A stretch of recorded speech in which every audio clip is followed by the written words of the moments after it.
Hello friends, लीन manufacturing system के lecture number 22 में आप सभी का स्वागत है। ये लीन मैन्युफैक्चरिंग सिस्टम का लास्ट लेक्चर होने वाला है। कहते हैं लोग हर मोड़ पे रुक रुक के संभलते क्यों हैं? लोग हर मोड़ पर रुक रुक कर संभलते क्यों हैं? और अगर इतना डरते हैं तो फिर घर से निकलते ही क्यों हैं? कहने का तात्पर्य यह है कि जिंदगी में रिस्क लेना भी जरूरी है। आप किसी भी एक अच्छे बिजनेसमैन का एग्जांपल ले लीजिए। वो अगर अपनी किसी नौकरी को नहीं छोड़े होते, कंफर्ट जोन से बाहर नहीं आए होते, तो आज वो सक्सेस के उस बुलंदी पर नहीं होते जहां पर आज वो बैठे हैं। होता है 100 में 2-4 ही आगे बढ़ पाते हैं, 96 फेल भी करते हैं। बट कौन जानता है कि कौन सक्सेस करेगा कौन नहीं करेगा। इसलिए रिस्क लेना बहुत जरूरी है। मार्क जकरबर्ग को पता था क्या उसका कोई फैमिली बैकग्राउंड वैसा? देखिए, one of the richest person in the world, Jeff Bezos, Amazon के मालिक, अलीबाबा के मालिक, बिल गेट्स या एलन मस्क, आप इन सभी का एग्जांपल लीजिए। सो रिस्क लेना भी जरूरी है। इसी मोटिवेशनल कोट के साथ सीखने और सिखाने का सिलसिला को आगे बढ़ाते हैं।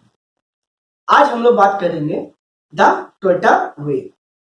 ये एक डॉक्यूमेंटेड पार्ट है जिसे टोयोटा ने जारी किया है। ये कोई टूल्स एंड टेक्निक्स नहीं है। ओवरऑल आप ये समझ सकते हैं कि अभी तक आपने जो पिछले 21 लेक्चर में सुना और समझा है, यह उसका समरी है।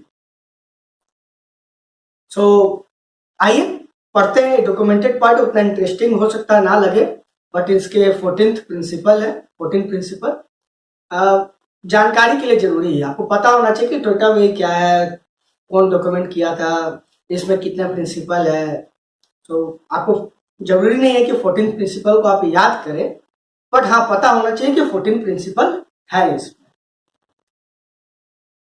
Since Toyota's founding, we have adhered to the core principle of contributing to the society through the practice of manufacturing high quality products and service.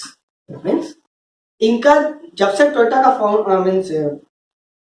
Founded हुआ है टोयोटा, तब से इनका एक कोर प्रिंसिपल रहा है कि हमें सोसाइटी को सर्व करना है। कैसे? Through high quality manufacturing products and service. Our business practices and activities based on this core principle created values, beliefs, and business methods that over the years have become a source of competitive advantage. इनका जो business practice रहा है, जिससे कि value create हुआ है, belief बना है, और इनका जो बिजनेस मेथड है, उन्होंने इस टाइप के प्रिंसिपल को आगे बढ़ाया और जन्म दिया है, जिससे इनको कॉम्पिटिटिव एज मिला। These are the managerial values and business methods that are known collectively as the Toyota Way. तो टोयोटा वे क्या है? इनका जो मैनेजरियल वैल्यू है, मीन्स किस वैल्यू को ये मानते हैं, और इनका जो बिजनेस करने का मेथड है, इसी को कलेक्टिवली टोयोटा वे कहा गया है। देखिए, आपकी कंपनी का भी होगा, एक कोड वैल्यू होता है। आप मीन्स आप अपना कंपनी का डॉक्यूमेंट देखिएगा, वहां 3 चीजें होती है, vision, mission and code value. सभी कंपनी का होता है। आप अपनी कंपनी का पता कीजिए, आपके कंपनी का भी होगा। तो उसी तरह टोयोटा का जो है ऐसा कोड वैल्यू है जिन्होंने, या ऐसा इनका बिजनेस करने का तरीका है, मेथड है, जिससे कि इन्हें आज कॉम्पिटिटिव एज मिला है। एक इनके द्वारा कहा गया, फिजियो चो, president Toyota, from the Toyota way document 2001। जो 2001 में टोयोटा वे डॉक्यूमेंट को रिलीज किया गया था, उसमें इन्होंने ये कहा है। डॉक्यूमेंटेड पार्ट है, इसलिए हो सकता है आपको उतना इंटरेस्टिंग नहीं लगे, बट ठीक है, जानकारी होनी चाहिए। इसराइल फिलिस्तीन में लड़ाई हो रहा है आज जब मैं इस वीडियो को बना रहा हूं, क्या आपको क्या मिलने यार? आपके घर के ऊपर थोड़ी मिसाइल गिरने वाली है, फिर भी जानकारी के लिए न्यूज सुनते हैं ना, क्या हुआ वर्ल्ड में, क्या हो रहा है, जानकारी तो होनी चाहिए। इसीलिए जरूर सुनिए। The Toyota way is more than tools and techniques. जो टोयोटा वे है वो एक कल्चर है, कोई टूल्स एंड टेक्निक्स या जो सिस्टम है वो जब पूरी तरह से इंप्लीमेंट हो जाए आपके मीन्स आपके जो वर्क फोर्स है, आपकी जो इंडस्ट्री है, सिस्टम है, उसके अंदर जब आप पूरी तरह से इसे एडहेयर कर लेते हैं तो it becomes part of your culture. देखिए, किसी घर में आप जाते हैं, आप देखते हैं उसका घर बहुत साफ सुथरा है, तो आप समझ जाइए ये वो किसी टूल को फॉलो नहीं कर रहे हैं, बल्कि ये उनका कल्चर बन चुका है। आप जब भी जाते हैं, आप सुबह जाइए, शाम जाइए या रात जाइए, मीन्स वो गंदगी को बर्दाश्त नहीं कर सकते हैं। ये अब सफाई जो है उनका कल्चर बन गया है। उसी तरह जितना ये लीन के टूल्स जिसको हम प्रैक्टिस कर रहे हैं, ये हमारे लिए टूल्स एंड टेक्निक्स है, बट उनके लिए वे ऑफ कल्चर है, मीन्स उनका कल्चर बन चुका है। ये इससे हट के कुछ फॉलो कर ही नहीं सकते हैं। So in the Toyota way it's the people who bring the system to the life. वो इसे अपना लाइफ का हिस्सा मानते हैं। Working, communicating, resolving issue and growing together, ये जो 4 पार्ट है, इस चारों को अपने मीन्स जीवन का हिस्सा मानते हैं। From the first look at the excellent companies in Japan practicing lean manufacturing, it was clear that the workers were active in making improvements suggestions. देखिए, इम्प्रूवमेंट जो है उसका बेस वर्कर ही है। जो एक्चुअल जो वर्क है उससे कौन जुड़े हुए हैं? वर्कर जुड़े हुए हैं।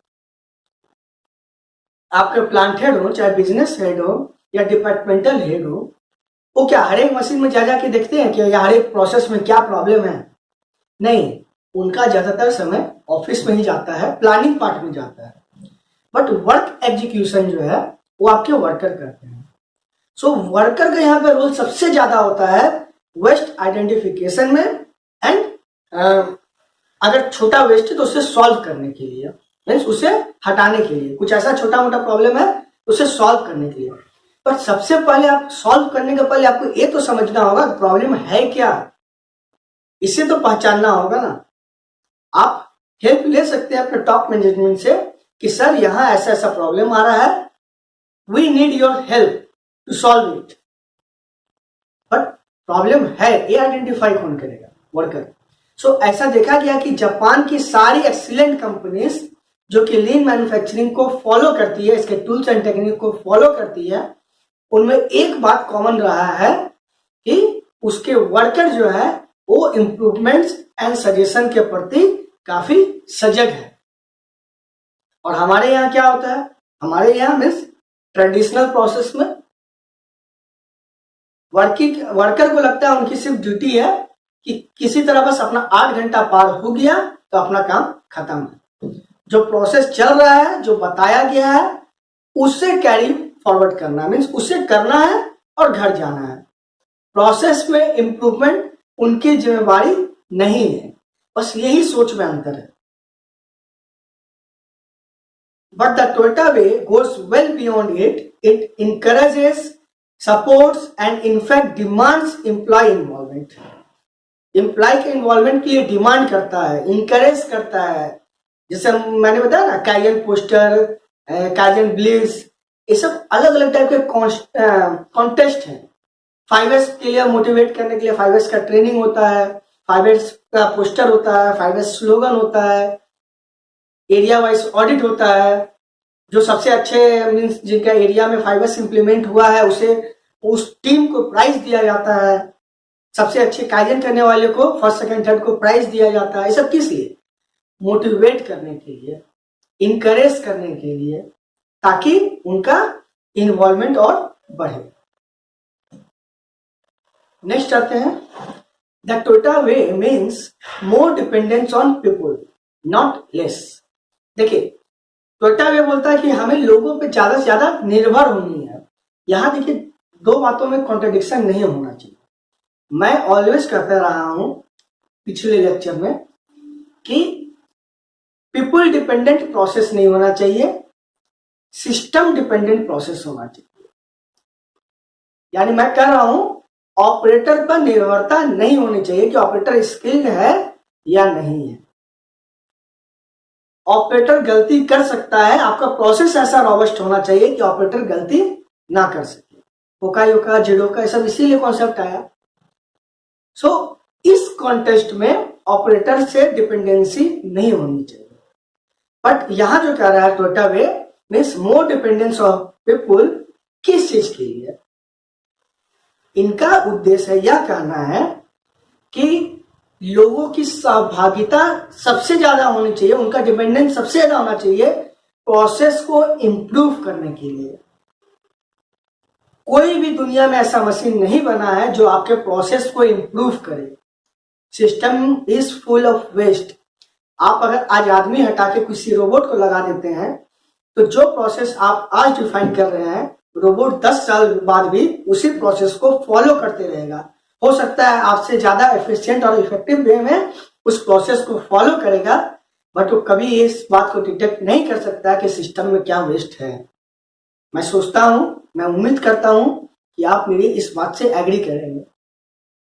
जो वेस्ट एलिमिनेट करना है या प्रोसेस में इंप्रूवमेंट करना है, ये ह्यूमन माइंड ही कर सकता है। ऐसी दुनिया की कोई मशीन नहीं बनी है आज तक जो प्रोसेस में इंप्रूवमेंट कर सके। आपके मशीन में सोचिए कुछ एबनॉर्मल साउंड आ रहा है, ठीक है, आपने गैंट्री लगा दिया है, ऑटोमेटिक लोडिंग अनलोडिंग सिस्टम लगा दिया है, सब कुछ लगा दिया है, आप तो इसी की ऑटोमेशन यूज कर सकते हैं ना।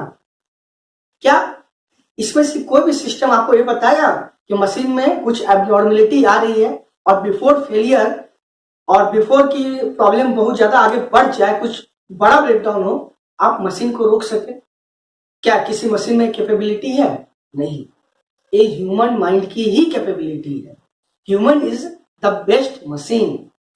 सो इस कॉन्टेस्ट में आपका डिपेंडेंसी जो है वो प्रोसेस में होना चाहिए। पीपुल वर्कर, यहाँ पीपुल में जो वर्कर जो डायरेक्टली किसी कार्य से जुड़े हुए हैं उन पर डिपेंडेंसी सबसे ज्यादा होनी चाहिए। वो इतने इफेक्टिव होने चाहिए कि प्रोसेस इंप्रूवमेंट कर सके, वेस्ट एलिमिनेट कर सके, वेस्ट की पहचान कर सके। I hope it is clear. It is a culture even more than a set of efficiency and improvement techniques. A culture means way of एक काम करने का तरीका, वे ऑफ वर्किंग है। You depend upon the workers to reduce inventory, identify hidden problem and fix them. इन सभी चीजों में आप वर्कर पे ही आप डिपेंड रह सकते हैं और आपको रहना चाहिए भी। The workers have a sense of urgency, purpose and teamwork because if they don't fix it there will be an inventory outage. देखिए, जो वर्कर है, जो ह्यूमन माइंड है, उसके पास ये सेंस है कि आप जो काम कर रहे हैं उसका पर्पस क्या है। अचानक से कुछ अर्जेंसी आ जाए, कैसे टीम वर्क किया जाए, कैसे सबके साथ मिलकर प्रॉब्लम को फाइंड आउट किया जाए, कैसे उसे सॉल्व किया जाए, ये कोई मशीन नहीं कर सकता है। और इसीलिए लास्ट लेक्चर में मैंने कहा था कि टोयोटा मशीन इंस्टॉलेशन को तवज्जो नहीं देता है, ऑटोमेशन को तवज्जो नहीं देता है, ह्यूमन हेड कट करके सिर्फ और सिर्फ कॉस्ट सेविंग के लिए।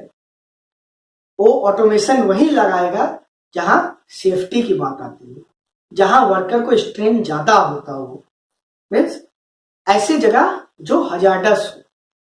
तो बाकी जगह हेड काउंट को कम कभी नहीं किया जाएगा जिससे कि कॉस्ट कटिंग हो और कोई इंप्रूवमेंट नहीं हो रहा है। वैसा अगर सिस्टम है, वैसा अगर जरूरत है तो let the human be doing that work. On A daily basis engineers, skilled workers, quality specialist, vendors, team leaders and most importantly operators. देखिए, ऑपरेटर को सबसे ज्यादा इंपॉर्टेंस दिया जाता है टोयोटा कल्चर में या लीन कल्चर में। Are all involve in continuous problem solving. इन सभी को डेली बेसिस में इन्वॉल्व किया जाता है प्रॉब्लम को सॉल्व करने में, प्रॉब्लम फाइंड आउट करने में एंड प्रॉब्लम को सॉल्व करने में, which over the time trains everyone to becomes better problem solvers. अगर आप किसी ट्रेडिशनल कंपनी में काम कर रहे हैं, आप वहां देखते होंगे कि किसी वर्कर का अप्रोच देखिए, उनका अगर वर्किंग एक्सपीरियंस 25 साल 30 साल भी हो गया है, बट वो आज भी वैसे ही काम कर रहे हैं जैसा एक नया लड़का काम करता है। हो सकता है नया लड़का और ज्यादा एफिशिएंट वे में काम करे, नया एनर्जी है। क्या जो वर्कर 25 साल से काम कर रहे हैं उनका नॉलेज लेवल एक नए लड़के के रेस्पेक्ट में कई गुना ज्यादा नहीं होना चाहिए? और अगर ऐसा नहीं है तो गलती किसकी है? निश्चित तौर पे गलती सिस्टम की है। मीन्स आपके कंपनी में प्रॉब्लम सॉल्विंग अप्रोच नहीं है, और अगर है तो वो सिर्फ ऑफिसर्स एंड मैनेजर्स तक ही टिका हुआ है। ऑपरेटर्स की इन्वॉल्वमेंट बहुत कम है। अगर उनका इन्वॉल्वमेंट हर एक प्रॉब्लम सॉल्विंग में रहता तो उनकी एफिशिएंसी इस नए लड़के से कई गुना ज्यादा होती। किसी भी प्रॉब्लम को आने से काफी समय पहले उस प्रॉब्लम को डिटेक्ट कर लेते और मोर एफिशिएंट वे में उसे सॉल्व भी करते। सो आते हैं अब हम लोग 14 principles that constitute the Toyota way. वो 14 प्रिंसिपल क्या हैं जो टोयोटा वे को बनाते हैं? The principles are organised in 4 broad categories. इस जो 14 प्रिंसिपल इसको 4 कैटेगरी में बांटा गया है। फर्स्ट है लॉन्ग टर्म फिलोसफी।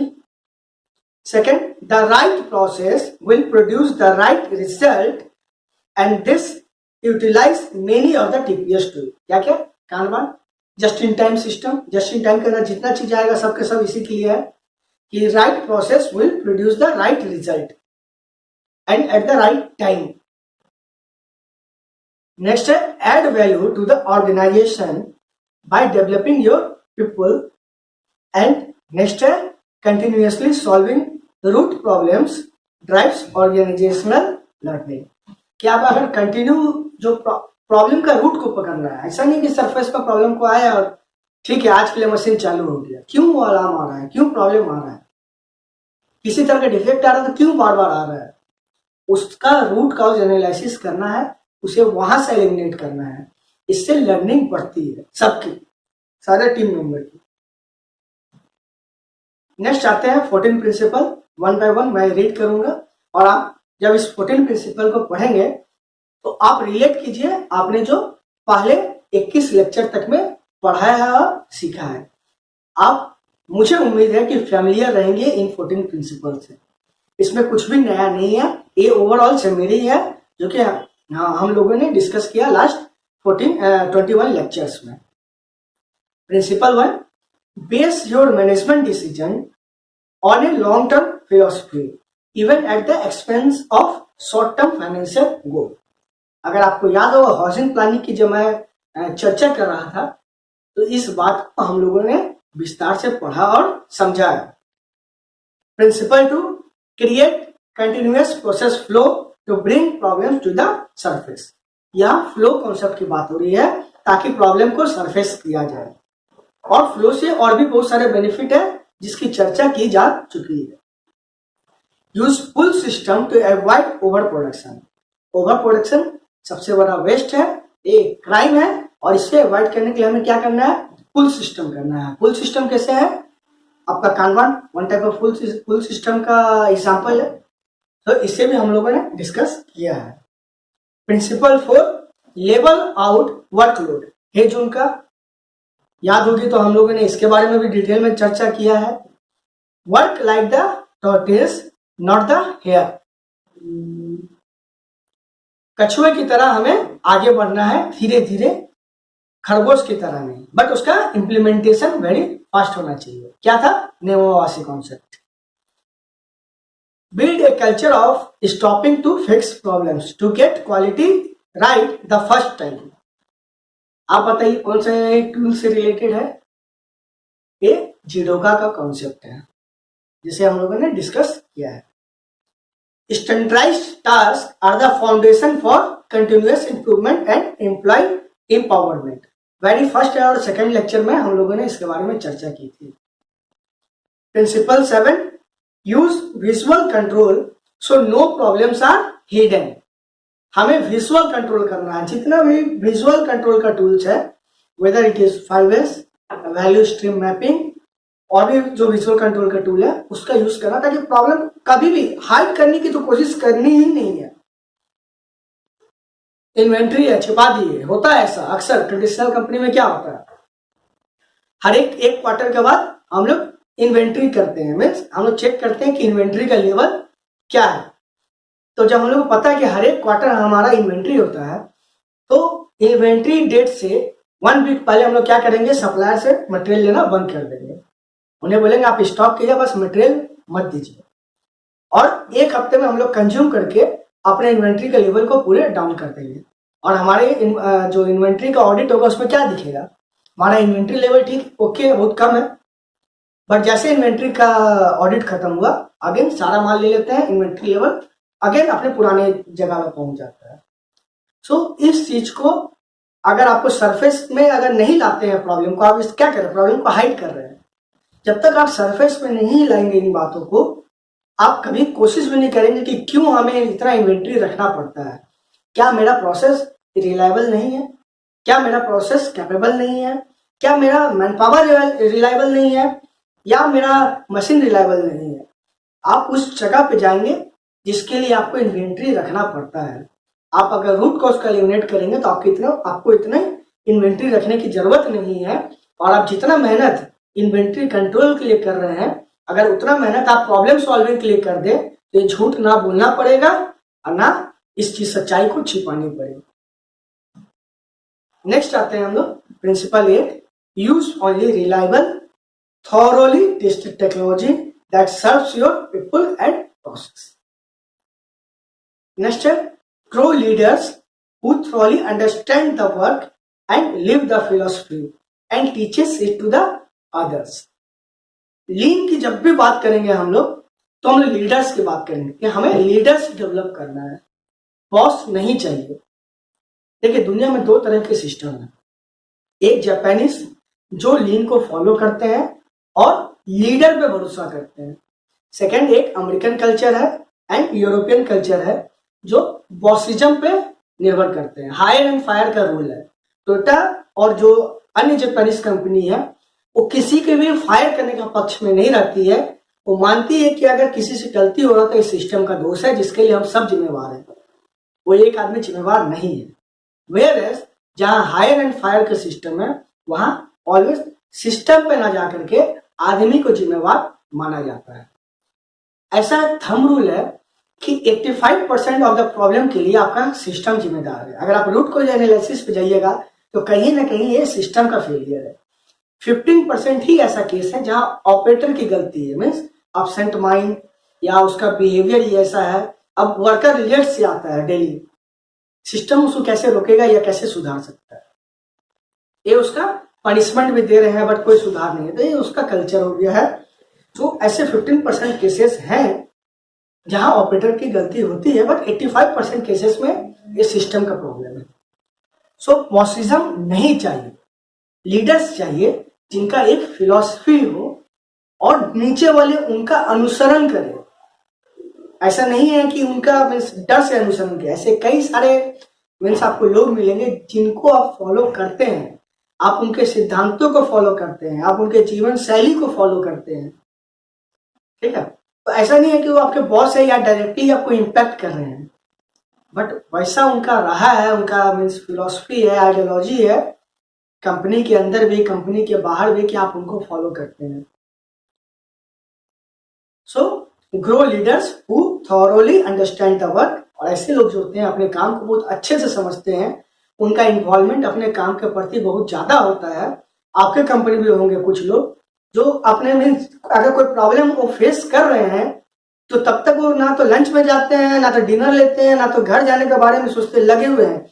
उनको क्या कोई फोर्स कर रहा है? बाकी लोगों को कोई फोर्स नहीं किया, नहीं, ये उनके अंदर है कि ये प्रॉब्लम मुझे क्यों नहीं समझ में आ रहा, मेरे लिए क्यों ये नया है और मुझे इसे सॉल्व करना है। एक कसम खा ली है उन्होंने, और ये अक्सर उनके साथ होता है। तो आप देखिएगा कंपनी में कुछ परसेंट लोग ऐसे होते हैं जो दिन रात लगे रहते हैं कंपनी के कामों में, वैसे लोग ही लीडर्स बनते हैं। वैसे नहीं जो ऑफिस में बैठे बैठे बोल दिए मुझे कुछ नहीं पता, मुझे रिजल्ट चाहिए, आप कैसे करोगे आप समझो।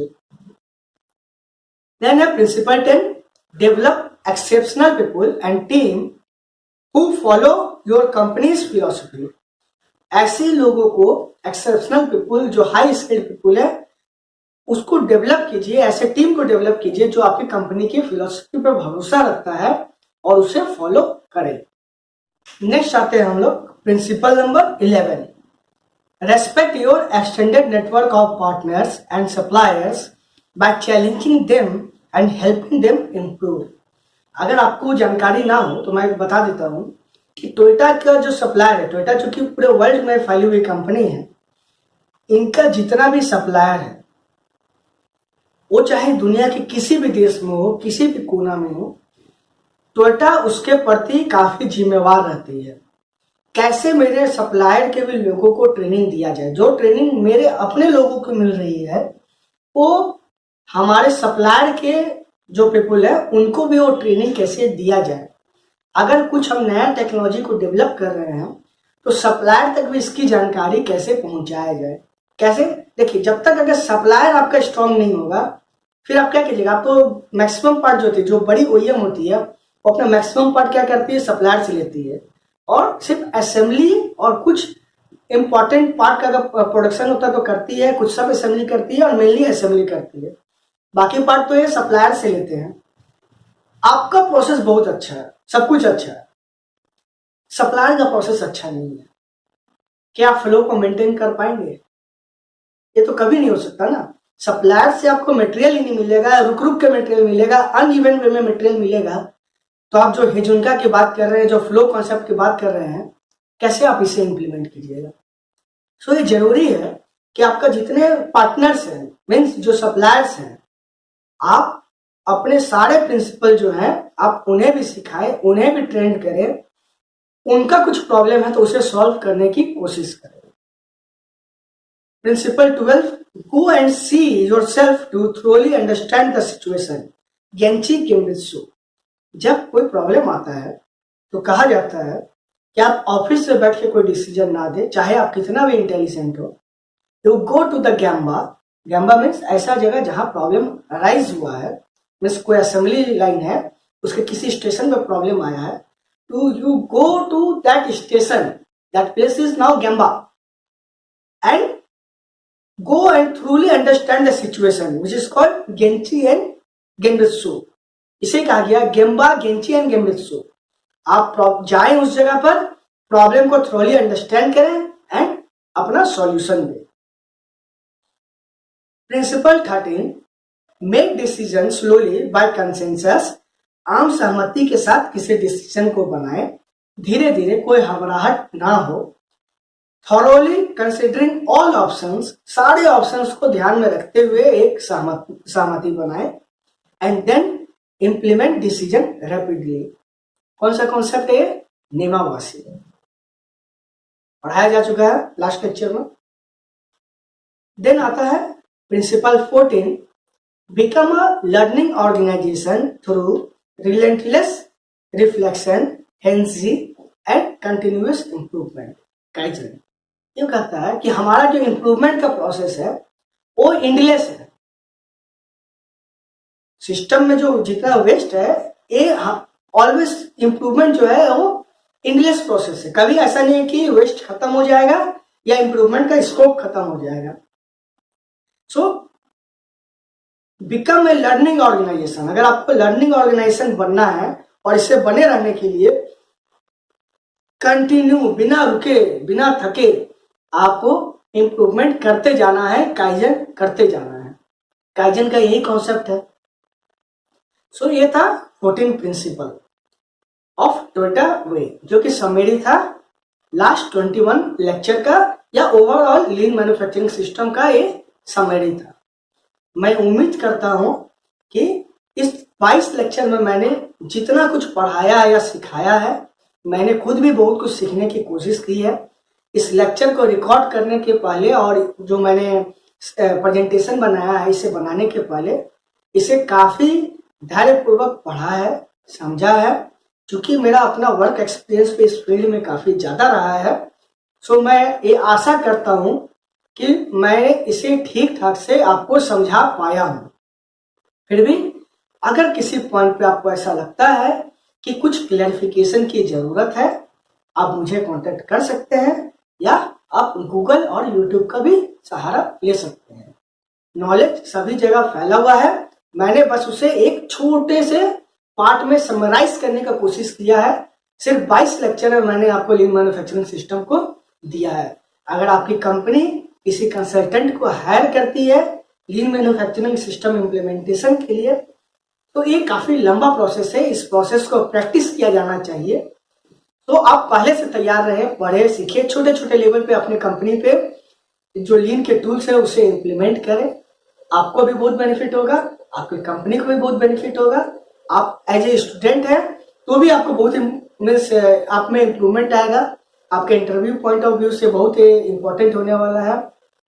सो यहाँ पे लीन मैन्युफैक्चरिंग सिस्टम को समाप्त करता हूँ। साथ बने रहने के लिए आप सभी लोगों का बहुत बहुत धन्यवाद।